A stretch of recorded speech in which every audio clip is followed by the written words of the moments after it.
सावधान,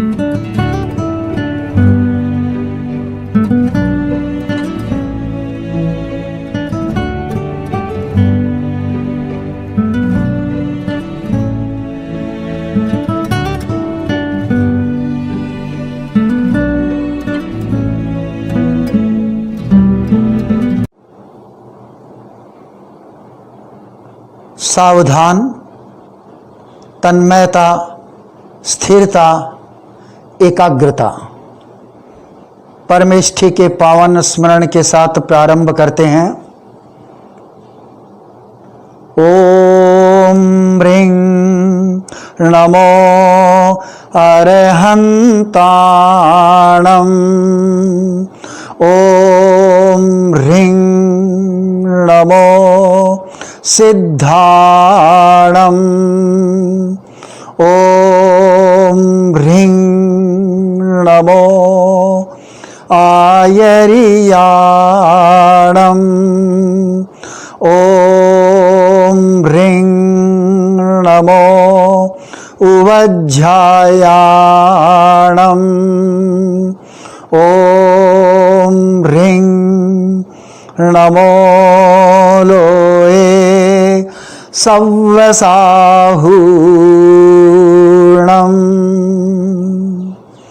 एषो पञ्चणमुक्कारो सव्यपावपणासनो। मङ्गलाणं च सव्येसिं पढ़मं हवै मंगलम। पढ़मं हवै मंगलम।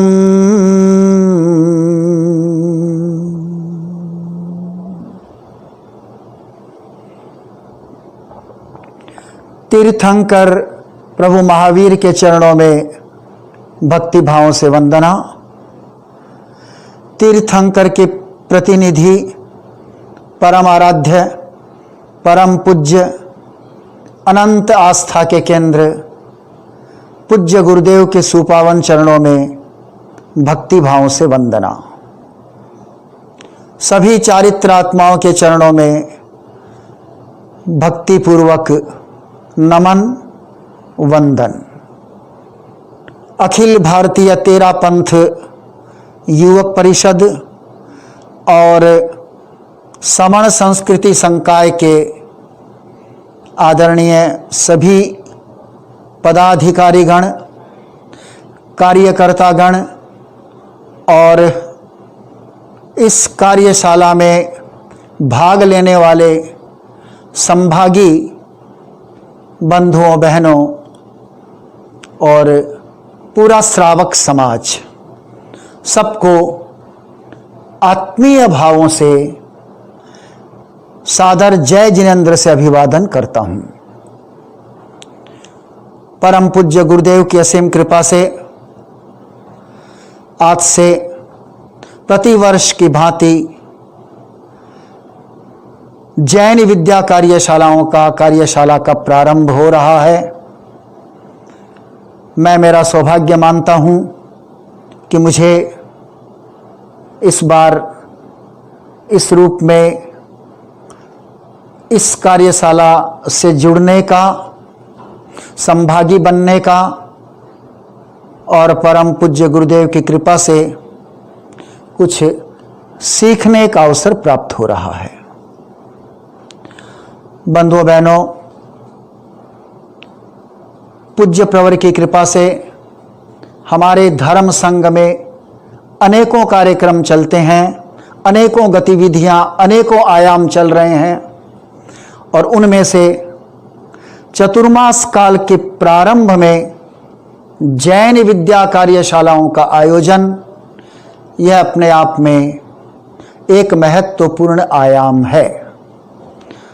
और जैसा मैंने कहा, अखिल भारतीय तेरा पंथ युवक परिषद, समण संस्कृति संकाय, इन दोनों के संयुक्त तत्वावधान में इसका आयोजन होता है और उसमें, इस आयोजन में एक निरंतरता और नियमितता है तो दोनों साधुवाद के पात्र हैं। बंधुओं बहनों, जैसा हम जानते हैं, धर्म की साधना में, अध्यात्म की साधना में काल का, समय का अपना एक महत्वपूर्ण योगदान होता है, भूमिका होती है। चतुर्मास काल का समय अनेकों दृष्टियों से धर्माराधना करने के लिए अनुकूल होता है और इस समय सबके मन में एक उत्साह रहता है और यह भावना रहती है कि हम कुछ न कुछ अध्यात्म की साधना करें, आत्मा की साधना करें और इसीलिए अपनी अपनी क्षमता और योग्यता के अनुसार सब कोई जुड़ने का प्रयास करता है। अपनी अपनी रुचि के विषय के अनुसार ज्ञान आराधना के रूप में तपश्चर्या अर्थात तपाराधना। तो इस प्रकार यह जो समय है चतुर्मास काल का, अपने आप में महत्वपूर्ण समय है और लोगों का इस समय धर्माराधना के प्रति एक विशेष आकर्षण होता है। बंधुओं बहनों, जैन विद्या कार्यशालाओं में आप जानते हैं विभिन्न विषयों पर वक्तव्य होते हैं और वो विषय लगभग तत्व ज्ञान के विषय होते हैं और वक्तव्यों के होने से, वक्तव्य सुनने से एक भावना पैदा होती है, सहज ही स्वाध्याय हो जाता है और स्वाध्याय से हम जानते हैं कि ज्ञान का विकास होता है।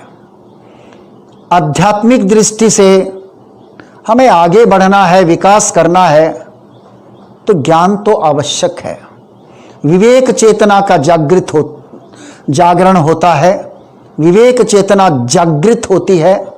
हमें हेय क्या है, उपादेय क्या है, अर्थात अच्छे बुरे की पहचान होती है तो वह ज्ञान से होता है।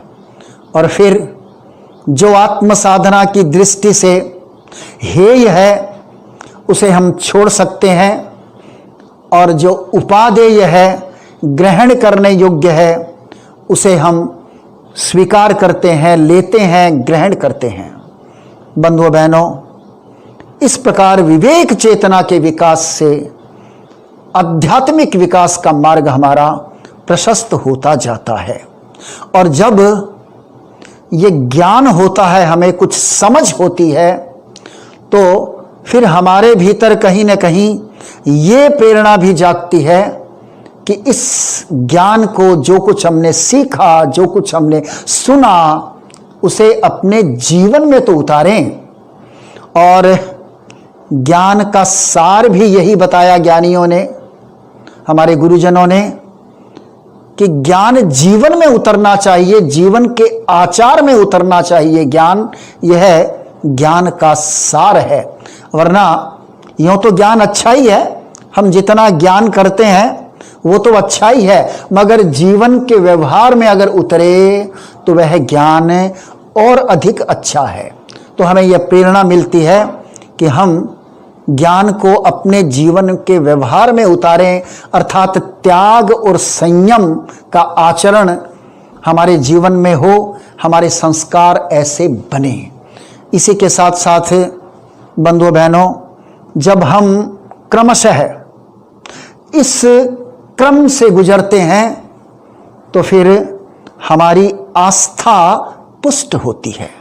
देव, गुरु और धर्म का स्वरूप हमने ज्ञान से जाना, अब फिर उसके पुष्टिकरण का हमें एक अवसर प्राप्त होता है और आस्था का पुष्ट होना, देव, गुरु और धर्म के प्रति आस्था का सुदृढ़ होना, यह बहुत आवश्यक होता है।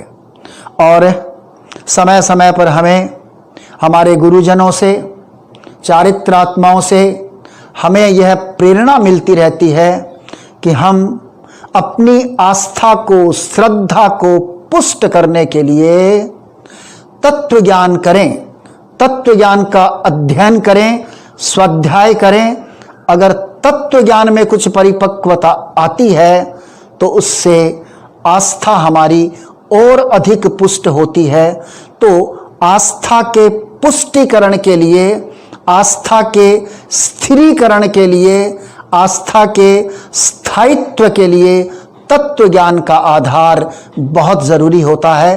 तो इन कार्यशालाओं के माध्यम से हमें इस प्रकार की एक प्रेरणा मिलती है। तत्व ज्ञान का आधार आस्था के पुष्टिकरण के लिए आवश्यक होता है। इस बारे में मैं इस समय आपके समक्ष एक घटना प्रस्तुत करना चाहता हूं। यह घटना हमने श्रद्धास्पद मुनि श्री दिनेश कुमार जी स्वामी की एक प्रशिक्षण कार्यशाला में सुनी। मैं अति संक्षेप में इस घटना का उल्लेख इस संदर्भ में करना चाहूँगा। घटना गुजरात की है, घटना पुरानी है, लगभग 800 साल पहले की घटना। और उस समय कुमारपाल राजा थे, गुजरात के राजा कुमारपाल। और उस समय जैन धर्म के प्रसिद्ध आचार्य हेमचंद्राचार्य एक महान आचार्य हुए। हेमचंद्राचार्य, क्या तो उनका ज्ञान, क्या उनकी विद्वता। तो हेमचंद्राचार्य को आप जानते हैं कली काल सर्वज्ञ के रूप में जाना जाता है हेमचंद्राचार्य को। तो हेमचंद्राचार्य के संपर्क में राजा कुमारपाल आए। हेमचंद्राचार्य ने उन्हें जैन धर्म के बारे में कुछ बताया। जैन साधुचर्या क्या होती है, जैन धर्म, जैन जीवन शैली, जैन साधना पद्धति, इन सब के बारे में बताया। राजा कुमारपाल को प्रेरणा मिली और उन्होंने जैन धर्म को स्वीकार कर लिया। और फिर उसके बाद हेमचंद्राचार्य का तो वहां से प्रस्थान हो गया, विहार हो गया। और इधर राजा कुमारपाल एक शिव धर्मावलंबी आचार्य अर्थात शैवाचार्य या शिव धर्मावलंबी किसी सन्यासी के संपर्क में आए। सन्यासी ने उन्हें कोई चमत्कार दिखाया।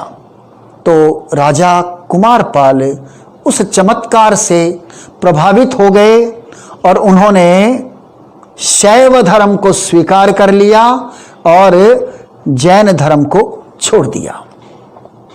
यह बात हेमचंद्राचार्य को विदित हुई, पता चली और आश्चर्य तो हुआ उन्हें। कुछ समय बाद हेमचंद्राचार्य का पधारना हुआ, राजा से मिलना हुआ, वार्तालाप हुई, प्रेरणा दी। और कहते हैं कि हेमचंद्राचार्य ने राजा को कोई चमत्कार भी बताया। उस चमत्कार से हेमचंद्राचार्य प्रभावित हो गए और उन्होंने शैव धर्म को छोड़ दिया और पुनः जैन धर्म को स्वीकार कर लिया। अब जैन धर्म को स्वीकार तो कर लिया, मगर हेमचंद्राचार्य सोच रहे हैं, हेमचंद्राचार्य सोच में पड़ गए। हेमचंद्राचार्य ने सोचा कि जब तक समझकर स्वीकार नहीं किया जाता है धर्म, श्रद्धा मजबूत नहीं होती है, ज्ञान अगर मजबूत नहीं होता है तो फिर वह श्रद्धा भी मजबूत नहीं होती है। वह श्रद्धा भी इधर उधर डोलती रहती है, वह श्रद्धा डावाडोल हो जाती है, वह श्रद्धा अस्थिर हो जाती है। तो आस्था के पुष्टिकरण के लिए तत्व ज्ञान का आधार जरूरी होता है। तो फिर हेमचंद्राचार्य ने कुमारपाल को जैन धर्म के सिद्धांत, जैन धर्म का तत्व ज्ञान, भगवान की वाणी यह बताया और समझाया। और हम जानते हैं कि देखिए, तत्व ज्ञान का अगर अभाव होता है तो फिर वह श्रद्धा पुष्ट नहीं होती है और छोटी मोटी बातों से वह डामाडोल हो जाती है। कभी कोई इधर उधर का आकर्षण देखते हैं, बाहरी बात देखते हैं, चमत्कार आदि देखते हैं, उसके प्रभाव में आ जाते हैं और हमारी श्रद्धा है वह इधर से उधर, इधर से उधर, जिस प्रकार राजा कुमारपाल की हुई थी। मगर बाद में जब उन्होंने जैन धर्म के तत्व ज्ञान को, अर्थात ज्ञान और जैन धर्म की साधना पद्धति, जैन आचार, इन सबको समझा, तो फिर हम जानते हैं कि कुमारपाल जीवन भर पक्के जैनी बने रहे। और राजा कुमारपाल ने तो जैन धर्म के प्रचार और प्रसार के लिए जो कार्य किया, उनका यह अवदान जैन धर्म के इतिहास में सदैव याद किया जाता रहेगा। तो बंधुओं बहनों, हम अपनी श्रद्धा को मजबूत करें और इस घटना से हम यही प्रेरणा प्राप्त करें कि श्रद्धा के स्थिरीकरण के लिए तत्व ज्ञान का आधार आवश्यक है। यह सच है कि जैन धर्म का तत्व ज्ञान थोड़ा गहरा है, मगर गहरा तत्व ज्ञान कोई करे तो अच्छी बात है, करना चाहिए, उसकी तो अनुमोदना ही है, करना चाहिए। मगर कोई गहरा तत्व ज्ञान न कर सके तो भी प्रारंभिक और शुरुआती ज्ञान तो कम से कम होना चाहिए। उसका आधार इतना तो होना चाहिए कि वह आत्मा परमात्मा के स्वरूप को समझ सके, कर्म क्या है उसे समझ सके, कर्मों का बंधन कैसा होता है, कैसे होता है, कर्मों के बंधन से मुक्त होने के उपाय क्या हैं, ये कम से कम प्रारंभिक बातों की उसे जानकारी अगर होती है तो उसके जीवन में कोई ऐसी वैसी घटना, प्रतिकूल परिस्थितियां आती है तो तत्व ज्ञान का आधार उन परिस्थितियों में उसे संतुलित रख सकता है, समता में रख सकता है। तो बंधुओं बहनों, हम यह प्रयास करें और समय समय पर हमारे गुरुजनों की, चारित्रात्माओं की यह प्रेरणा हमें मिलती रहती है कि हम तत्व ज्ञान कुछ करें। तो ऐसे ही उद्देश्यों को लेकर इन कार्यशालाओं का, जैन विद्या कार्यशालाओं का आयोजन होता है ताकि हमारा तत्व ज्ञान का आधार है वह संपुष्ट हो। बंधुओं बहनों, मैं अपनी बात को आगे बढ़ाता हूँ। देखिए, आप जानते हैं कि इस कार्यशाला का जो विषय है वह तो संबोधि विषय है। परम पूज्य गुरुदेव आचार्य श्री महाप्रज्ञ जी की एक अति महत्वपूर्ण कृति, मैं कहूँ विशिष्ट कृति, एक अनुपम कृति यह संबोधि है। और आप जानते हैं कि इस संबोधि में कुल 16 अध्याय हैं। तो इस कार्यशाला में 9वें अध्याय से 16वें अध्याय तक, अर्थात 8 अध्यायों के जो विषय है उन विषयों पर यथासंभव कुछ विवेचन करने का प्रयास हम करेंगे। यह प्रयास आपका और हमारा यह मिला जुला प्रयास होगा। हम सब मिलकर धर्म के यथार्थ स्वरूप को समझने का प्रयास करेंगे और संबोधि का पारायण, संबोधि का अध्ययन, संबोधि के विषयों को समझना यूं तो हर समय प्रासंगिक होता है, मगर इस समय यह और भी प्रासंगिक इस दृष्टि से लग रहा है कि परम पूज्य गुरुदेव आचार्य श्री महाप्रज्ञ जी की जन्म शताब्दी का यह अवसर हमारे सामने आ रहा है। तो हम अपने आराध्य को इस रूप में अपनी श्रद्धांजलि और भावांजलि भी समर्पित कर सकते हैं। हमें करनी चाहिए। बंधुओं बहनों, यह संबोधि आप जानते हैं, यह कोई सामान्य ग्रंथ नहीं है, यह कोई सामान्य कृति नहीं है। यह एक अपने आप में अद्भुत, अपने आप में एक असाधारण कृति है। और संबोधि को जैन धर्म की गीता कहा जाता है। जैन धर्म की गीता क्यों कहा जाता है? आप जानते हैं, गीता में श्री कृष्ण ने अर्जुन को संबोध दिया। अर्जुन को संबोध कब दिया? जब अर्जुन कमजोर हो गए, अर्जुन अपनी कर्तव्य निष्ठा से विमुख हो गए, अर्जुन युद्ध के लिए तत्पर, युद्ध के लिए तैयार, महाभारत का युद्ध कुरुक्षेत्र में आ गए। दोनों तरफ की सेनाएं आमने सामने डटी हुई है और अचानक यह सब कुछ देखकर अर्जुन के विचार बदल गए, भावना में परिवर्तन हुआ। उन्होंने कुछ सोचा कि यह युद्ध अच्छा नहीं है, यह युद्ध मैं किसके साथ कर रहा हूं? अपने ही रिश्तेदार मारे जाएंगे, अपने ही परिचित, अपने ही बंधु बांधव। यूं इस प्रकार एक भाव में परिवर्तन हुआ और उन्होंने हथियार डाल दिया।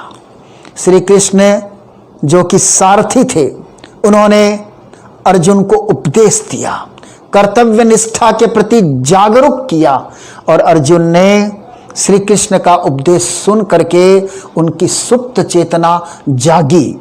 और उस संदर्भ में, श्री कृष्ण के उपदेशों के संदर्भ में अनेक प्रश्न अर्जुन के मन में पैदा हुए। अर्जुन ने जिज्ञासाएं श्री कृष्ण के सामने रखी और श्री कृष्ण ने अर्जुन की जिज्ञासाओं का समाधान किया। और यही संवाद श्री कृष्ण और अर्जुन, इन दोनों के बीच का संवाद गीता के निर्माण का आधार बना। इसी तरह, ठीक इसी तरह मेघ कुमार भी कमजोर हो गए थे।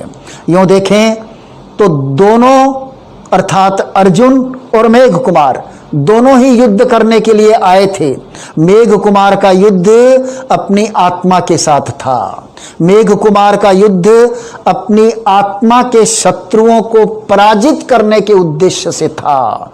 आत्मा के शत्रु, हम जानते हैं, आत्मा के ये विकार, ये विकृतियां, राग, द्वेष, क्रोध, मान, माया, लोभ आदि आदि आदि। और आध्यात्मिक साधना का, आध्यात्मिक लक्ष्य को प्राप्त करने का उद्देश्य भी यही है कि हम अपने आत्मा के इन शत्रुओं को परास्त करें और आत्मा का जो स्वभाव है, आत्मा के जो गुण है, उनको हम प्रकट करें। और इसी उद्देश्य से मेघ कुमार ने दीक्षा भी ली। और दीक्षा केवल एक दिन की दीक्षा, उसी रात, उसी दीक्षा की रात्रि कोई छोटे से कष्टों से मेघ कुमार घबरा गए। आप जानते हैं ये घटना, इसके विस्तार में मैं इस समय नहीं जाऊंगा। मेघ कुमार को कोई सोने का स्थान एक किनारे, दरवाजे के किनारे मिला था, साधुओं का आवागमन, और फिर उसकी नींद उचट गई। मन में अनेक दूसरे प्रकार के विचार आने लगे और उसने यह निर्णय कर लिया कि प्रातःकाल मैं प्रभु महावीर के दर्शन करूंगा और उनसे यह निवेदन करूंगा कि भाई ये साधना का पथ, ये महाव्रतों का पालन करना, ये कठिन साधुचर्या, ये मुझसे नहीं हो सकती है, मैं इन कष्टों को नहीं बर्दाश्त कर सकता। तो इस प्रकार मेघ कुमार का आत्मबल कमजोर हो गया, पहले ही दिन कमजोर हो गया। और प्रातःकाल मेघ कुमार प्रभु महावीर के समक्ष आए, दर्शन किए। प्रभु तो सर्वज्ञ थे, उनकी मनोदशा को, उनके निर्णय को उन्होंने जाना और मेघ कुमार को संबोधित किया। मेघ कुमार, तुम एक रात के इस सामान्य से कष्ट से घबरा गए, तुम्हें याद नहीं इससे पूर्व के जन्मों में तुमने कैसे कैसे कष्टों को सहन किया। अरे तुम हाथी के भाव में थे, अब प्रभु ने मेघ कुमार के पूर्व जन्मों का वृत्तांत, पूर्व जन्म की घटनाओं को कुछ बताना शुरू किया। हाथी के भाव में तुम सम्यक दर्शन से युक्त नहीं थे, फिर भी तुम्हारे भीतर समता थी, तुम्हारे भीतर करुणा थी, तुम्हारे भीतर कष्टों को सहन करने की क्षमता अर्थात सहिष्णुता थी। और अब जब तुम कुछ बोधि को प्राप्त हो रहे हो, तुमने आत्मबल को मजबूत करके महाव्रतों को स्वीकार किया है और छोटे से कष्टों से घबरा गए। मेघ कुमार भगवान की वाणी को सुन रहे हैं, उनके भीतर एक भावात्मक परिवर्तन हो रहा है, एकाग्रता सद रही है और मेघ कुमार को भी उस समय जाति स्मरण ज्ञान होता है। जाति स्मरण के ज्ञान के आलोक में वो अपने पूर्व जन्म को देखते हैं और उनके भीतर की सुप्त चेतना, भीतर का पुरुषार्थ, आंतरिक पौरुष वो जागृत होता है। भगवान महावीर उन्हें संबोध दे रहे हैं, उपदेश दे रहे हैं और जिस तरह अर्जुन ने कृष्ण से प्रश्न किए, जिज्ञासाएं रखी कृष्ण के समक्ष, उसी तरह मेघ कुमार ने भी उन उपदेशों को आधार बना करके मन में जो जो शंकाएं थी, जिज्ञासाएं थी, प्रभु के समक्ष उन शंकाओं को, जिज्ञासाओं को प्रस्तुत किया। अब मेघ कुमार और भगवान महावीर दोनों का संवाद चल रहा है, तो इन संवाद के आधार पर अर्थात प्रभु महावीर और मेघ कुमार के संवाद के आधार पर ही संबोधि का निर्माण हुआ। बंधुओं बहनों, कितनी कितनी जिज्ञासाएं मेघ कुमार ने प्रभु महावीर के सामने रखी आत्मा के बारे में। आत्मा से परमात्मा बनने का उपाय क्या है, यह संसार क्या है, संसार का स्वरूप क्या है, कर्म क्या है, आत्मा के साथ कर्मों का बंधन कैसे होता है, सुख दुख आदि जो जीवन में आते हैं उसके कारण क्या है, सम्यक दर्शन ज्ञान चारित्र तप का स्वरूप क्या है, आदि आदि कितनी जिज्ञासाएं रखी। और उनकी जिज्ञासाओं के समाधान से न केवल मेघ कुमार को संबोध हुआ, मगर इन अर्थात भव्य प्राणियों को और सबको भगवान महावीर का उपदेश सुनने को मिला। और उन उपदेशों को सुनकर कितने कितने भव्य प्राणियों ने अपनी आध्यात्मिक चेतना का जागरण किया, ज्ञान का प्रकाश उनके जीवन में आया, श्रद्धा पुष्ट हुई और आचरण चारित्र के पालन की दृष्टि से उस मार्ग पर वो चले और अपनी मोक्ष की मंजिल को प्राप्त किया। बंधुओं बहनों, आज की यह कार्यशाला एक प्रकार से भूमिका के रूप में है और आगामी जो हमारी कार्यशालाएं हैं उसमें जैसा मैंने कहा 9वें अध्याय से 16वें अध्याय तक के जो 8 विषय हैं, उन 8 विषयों पर विषयों के अनुसार हम यथासंभव विवेचन करने का प्रयास करेंगे। बंधुओं बहनों, संबोधि पुस्तक आपने देखी होगी, पढ़ी होगी, अगर नहीं पढ़ी तो जरा पढ़ना। और बहुतों ने इसका पारायण किया है, अध्ययन किया है। संबोधि पुस्तक के प्रारंभ में मैं कुछ थोड़ा बताना चाहता हूं। संबोधि पुस्तक के प्रारंभ में अर्थात पूज्य प्रवर ने जो आशीर्वचन लिखा, पूज्य प्रवर द्वारा प्रस्तुति और फिर ये आमुख आदि अर्थात प्रारंभिक पृष्ठों में 10, 12, 15 पृष्ठों में पूज्य प्रवर ने जो कुछ लिखा है उसमें जैन धर्म के सिद्धांत, जैन धर्म की मूल बात, जैन धर्म का सार या निचोड़ कहूँ वह आ जाता है। तो हमें भी थोड़ा उसका अध्ययन करना चाहिए।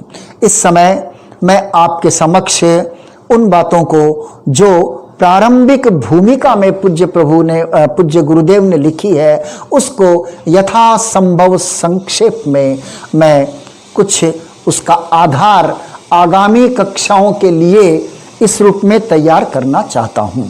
तो मैं इस समय कुछ संक्षेप में जैन धर्म के सिद्धांतों की जो हमारी भूमिका में लिखा है उसके बारे में कुछ बात करना चाहता हूँ।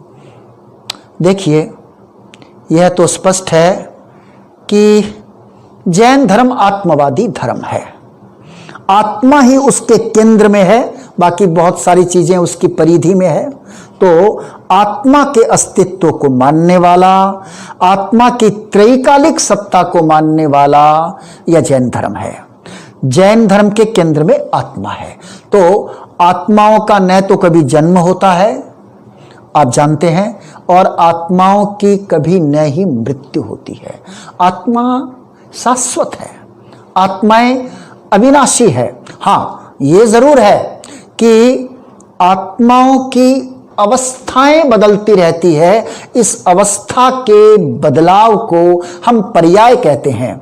जैसे हम और आप, अभी है तो आत्मा, निश्चय में तो हम आत्मा ही है। तो अभी हम किस रूप में हैं? अब हम जिस किसी रूप में भी है, मनुष्य के रूप में है। तो मनुष्य हमारी एक पर्याय है। और आप जानते हैं, आपने अध्ययन किया है, द्रव्य किसे कहते हैं? द्रव्य उसे ही तो कहते हैं जिसमें गुण होते हैं और पर्याय होता है। तो आत्मा भी तो एक द्रव्य है, जीवास्तिकाय है, चेतना उसका गुण है। तो यह गुण आत्मा के साथ हमेशा रहता है, वह किसी भी पर्याय में हो, किसी भी अवस्था में उसका रूपांतरण क्यों न हो, यह गुण आत्मा को छोड़कर नहीं जाएगा। और अवस्थाएं तो बदलती रहती है। तो जैन धर्म के अनुसार अनंत आत्माएं हैं और सदा जितनी है उतनी ही रहती है। एक भी आत्मा न नई आती है और न ही एक भी आत्मा का नाश होता है। अभी कर्म लगा हुआ है तो हमारी आत्मा संसारी आत्मा है। जब यही आत्मा कर्मों से मुक्त हो जाती है तो वह सिद्धात्मा बन जाती है, परमात्मा बन जाती है। मुझे संक्षेप में ये बातें करनी है बंधुओं बहनों। आगे यूं लिखा है कि कर्म भी हम मानते हैं। देखिए, आत्मा तो जीव है और कर्म है अजीव। अब इस जीव के साथ, आत्मा के साथ कर्म का संबंध होता है। यह संबंध कब होता है? तो जैन दर्शन यह कहता है आत्मा के साथ कर्म का जो संबंध है वह अनादिकाल से है। तो अनादिकाल से आत्मा के साथ कर्म का संबंध है और कर्मों से संबंधित होने के कारण आत्म प्रदेशों में एक स्पंदन प्रकंपन होता है और पहले के कर्म है वो चले जाते हैं, नए कर्म आते रहते हैं। यूं प्रवाह रूप से आत्मा के साथ कर्म का जो संबंध है वह अनादिकाल से है। अभी हम इसके बारे में इतनी ही बात करते हैं। आगे यथासंभव कुछ और विस्तार से इन विषयों पर हम बात करेंगे। आगे का बिंदु यह है कि हमने यह तो माना कि आत्मा के साथ कर्म का संबंध है, मगर कर्म जो बंधते हैं उसका कारण क्या है? कोई कारण है क्या? भाई, जैन दर्शन के अनुसार कारण के बिना कार्य नहीं होता। तो कर्म बंधन का कारण आत्मा स्वयं है।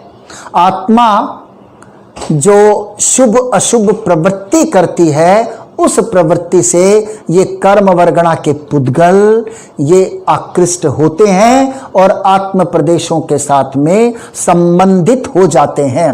तो कर्मों का बंधन, उसका कारण, कर्मों की कर्ता स्वयं आत्मा ही है। इस विषय में भी हम अन्य प्रसंग में कुछ विस्तार से चर्चा करने का प्रयास करेंगे।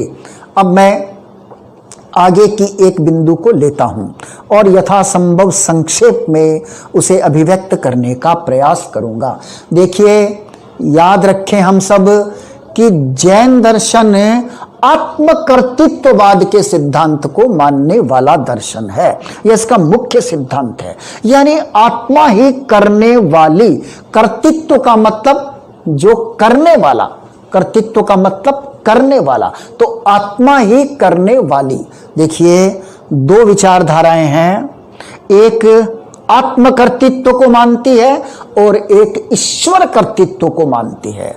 ईश्वर कर्तृत्व को मानने वाले ये कहते हैं कि ईश्वर एक है, ईश्वर सर्वशक्तिमान है, ईश्वर सब कुछ है, ईश्वर ही जो कुछ सुख दुख देने वाले आदि इस संसार को बनाने वाले, चलाने वाले, नाश करने वाली, यानी उनकी इच्छा, ईश्वर की इच्छा वही सर्वोपरि है, वही सब कुछ है। उनकी इच्छा के बिना पेड़ का एक पत्ता भी नहीं हिल सकता, ऐसा।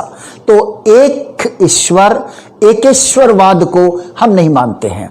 ईश्वर को हम मानते हैं मगर ईश्वर एक है ऐसा नहीं मानते। अभी तो संक्षेप पे इतना ही जाने कि जो शुद्ध आत्माएं हैं वो ईश्वर है, ईश्वर एक नहीं है, ईश्वर अनंत है।